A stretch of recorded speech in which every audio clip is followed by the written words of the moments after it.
Hello everyone, আসসালামু আলাইকুম। Shiuli's family থেকে আপনাদের শিউলি আপু আজকে একদম সহজ একটা রেসিপি নিয়ে আসছি। আর এই রেসিপিটা হচ্ছে উত্তরবঙ্গের রেসিপি। তো আমার বাসায় যেহেতু আগে নওগাঁর একজন থাকতো, তো ও হচ্ছে সবসময় বলতো আপা এইভাবে রান্না করেন, খেয়ে দেখেন, খুব মজা হবে।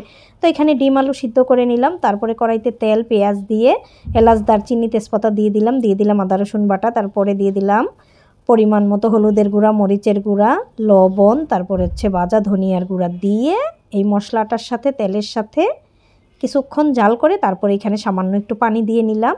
পানি দিয়ে আবার মশলাটাকে ভালো করে জাল করতে হবে, যেন কাঁচা মশলার গন্ধটা চলে যায় আর কি। তারপরে ওই যে সিদ্ধ আলুগুলাকে সিলকা ফেলে এখন এগুলাকে একটু হাত দিয়ে ভেঙে নিলাম, তারপরে দিয়ে দিলাম আলুগুলো আর কি।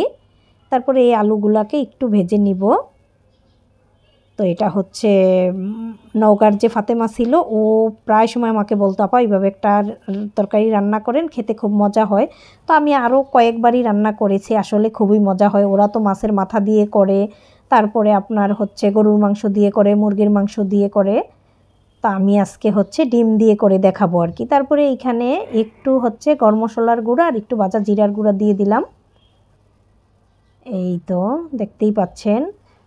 আবার এখানে একটু ঝোলও দিয়ে দিছি। আর এখন ওই যে ডিমগুলাকে আধা ভাঙা করে তারপরে কিছু কাঁচামরিচ দিয়ে দিলাম আর কি। অল্প সময়ের মধ্যে কিন্তু তরকারিটা তুলে ফেলবো, মোটামুটি কিন্তু হয়ে যাচ্ছে। আর সাথে এখন দিয়ে দিব হচ্ছে একটু ধনিয়া পাতা কুচি, আরও সুন্দর একটা ফ্লেভার চলে আসবে। তো এক্ষুনি কিন্তু চুলাটা অফ করে দিব। এই তো মোটামুটি রান্না রেডি হয়ে গেছে, এখন বাটিতে ঢেলে নিব। এই যে দেখতে পাচ্ছেন বাটিতে ঢেলে নিলাম, আর এখন খেতে বসবো আর কি।